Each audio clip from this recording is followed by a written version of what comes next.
जय हिंद साथियों। मैं अजय आपका स्वागत करता हूं आपके अपने channel gold centre Ajay study में। आज हम संधि पर बात करेंगे। संधि का मतलब होता है मेल अथवा जोड़। मेल क्या होता है संधि में कि वर्णों का मेल होता है। वर्णों के मेल को संधि कहते हैं। जब दो वर्ण आपस में मिलते हैं, जैसे कि जब अ एक वर्ण है, दूसरा वर्ण अ मिलाया जाए तो आ बनेगा। यही क्या है? संधि। तो संधि के 3 प्रकार होते हैं: स्वर संधि, व्यंजन संधि, विसर्ग संधि। स्वर संधि किसे कहते हैं? जब स्वर का स्वर के साथ मेल होता है तो स्वर संधि होती है। व्यंजन संधि किसे कहते हैं? व्यंजन का मेल मतलब जोड़ जब स्वर या व्यंजन से होता है तो व्यंजन संधि होता है। विसर्ग संधि, विसर्ग संधि का मेल यानी जोड़ जब स्वर या व्यंजन से होता है तो विसर्ग संधि होती है। अब स्वर संधि के भेद। स्वर संधि के 5 भेद होते हैं: दीर्घ संधि, गुण संधि, यण संधि, वृद्धि संधि, अयादि संधि। दीर्घ संधि का सूत्र होता है अकः सवर्णे दीर्घ। गुण संधि का सूत्र आद गुण। यण संधि का सूत्र इको यणचि। वृद्धि संधि का वृद्धि रेचि। आयादि संधि का होता है एचो अय वायाव। दीर्घ संधि का सूत्र था अकः सवर्ण दीर्घ। अकः मतलब अक प्रत्याहार। अक के बाद सवर्ण मतलब समान वर्ण। अकः सवर्णे, अकः माने अक प्रत्याहार, इसके बाद प्लस सवर्णे मतलब समान वर्ण आए तो उसके स्थान पे क्या हो जाता है? दीर्घ। जैसे कि अक प्रत्याहार के अंतर्गत क्या क्या आता है? अ आता है, ई आता है, उ आता है, रे आता है। तो अ के बाद जब अ या आ आए तो आ बनता है, मतलब कि अ का बड़ा रूप आ, यही दीर्घ होता है। ई के बाद छोटी ही या बड़ी ही है तो उसका बड़ा रूप बड़ी ही होता है, इसी को दीर्घ ही बोलते हैं।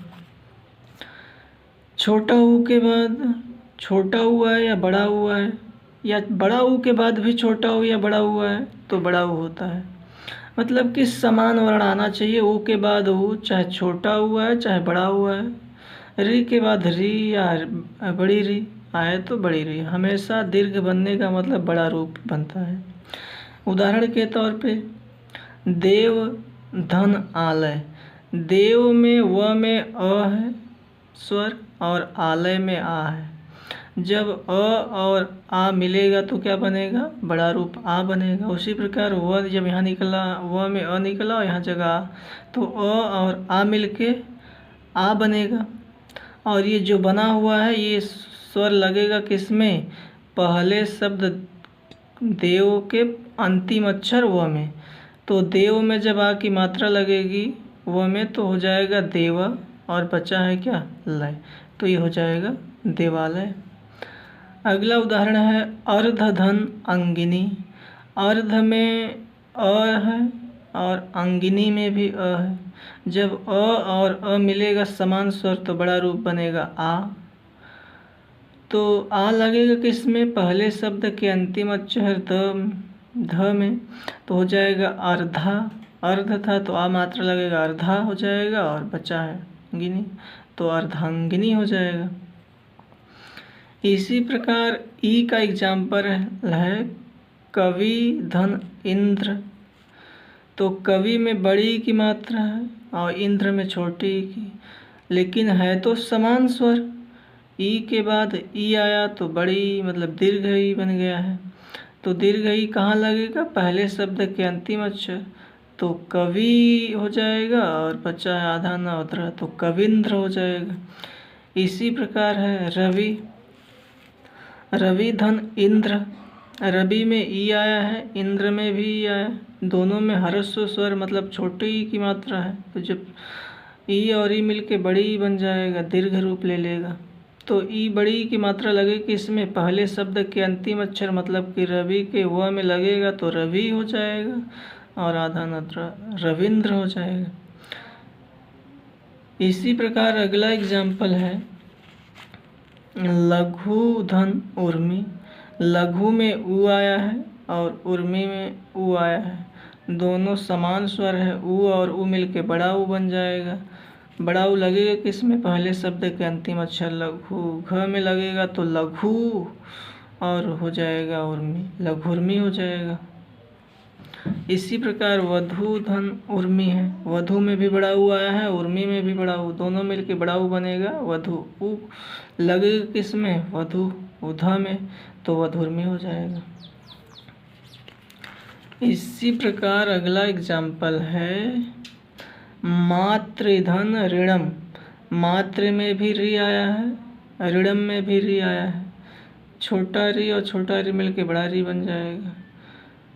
और बड़ी री की मात्रा लगे किसमें पहले शब्द के अंतिम अक्षर त में लगेगा तो हो जाएगा मातृणम। छोटी री की मात्रा ऐसी होती है, बड़ी री की मात्रा एक बार और घुमाएंगे तो ये हो जाएगा मातृणम। इसी प्रकार है पितृधन ऋणम। पितृ में भी री आया है और ऋणम में भी री और री मिलके बड़ी री बन जाएगा। और बड़ी री की मात्रा लगे किसमें पहले शब्द के अंतिम अक्षर त में लगेगा तो हो जाएगा पितृणम। इस प्रकार ये संधि समाप्त। अगली संधि है गुण संधि। गुण संधि का सूत्र है आदगुण। आदगुण से हो जाएगा अ अथवा आ, मतलब प्लस के पहले या तो अ होगा या आ होगा, प्लस क्या होगा ई उ री ध्री, प्लस के पहले या तो अ होगा या आ होगा, उसके बाद ई उ री ध्री आए तो इनके स्थान पे क्रमशः क्या होता है ए ओ और अल हो जाता है। जैसे अ और आ के बाद ई आए तो क्या बनेगा ए, आ और आ के बाद उ आए तो ओ, आ के बाद री आए तो अर, आ के बाद री आए तो अल। उदाहरण है महाधन ईस। महा में आ का स्वर है और ईस में बड़ी है। आ के बाद जब ई आए, आ के बाद जब ई आए तो ए बनता है। उसी प्रकार यहाँ भी आ के बाद ई आए तो ए बनेगा। ए लगेगा पहले शब्द के अंतिम अक्षर ह में तो हो जाएगा म हे हो जाएगा। ए की मात्रा लगेगी ह में तो महे और स है तो महेश हो जाएगा। उसी प्रकार सुर धन ईस है। सुर र में अ है और ईस में ई है। अ के बाद ई आए तो ए बनता है, तो ए लगेगा र में पहले शब्द के अंतिम अक्षर तो सुरेश हो जाएगा। इसी प्रकार उ वाला एग्जाम्पल है महाधन उत्सव। तो महा में आ आया, उत्सव में उ। जब आ के बाद उ आए, नियम यह है कि आ के बाद जब उ आया तो ओ बनता है, तो यहाँ जगह आ के बाद उ आया है, आ के बाद उ आया तो ओ बनेगा। तो ओ की मात्रा लगेगी पहले शब्द के अंतिम अक्षर ह में लगेगा ओ की मात्रा तो महो हो जाएगा, महोत्सव। अगला उदाहरण है सूर्य धन उदय। सूर्य में अ आया और उदय में उ आया, अ और उ मिलके ओ बन जाएगा, तो ओ की मात्रा लगेगी य में तो सूर्यो हो जाएगा और बचेगा दय, सूर्योदय हो जाएगा।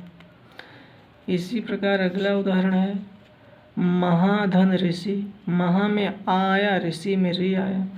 आ और री आए तो आ के बाद जब री आए तो अर बनता है, तो हो जाएगा म है और ह हलंत के साथ हो गया क्योंकि इसका आ निकल गया है, ह आधा है, ह और बनता है। और लगेगा और आके म ह में लगेगा तो ह तो पूरा हो जाएगा लेकिन र आधा रहेगा, तो र जो है आधा रेफ के रूप में उड़ा दिया जाएगा, तो ये हो जाएगा आपने र जो आधा र है वो अपने आगे वाले अक्षर में जाके लग जाएगा, तो ये हो जाएगा महर्षि। इसी प्रकार है देवधन ऋषि। देव में अ, ऋषि में री, अ के बाद री आए तो अर बनता है, तो देव हो जाएगा। और अ जो है आ को इसको पूरा व को पूरा करेगा तो देव हो जाएगा, और र जो है अपने आगे वाले अक्षर में लग जाएगा उड़ंता र के रूप में, तो हो जाएगा देवर्षि।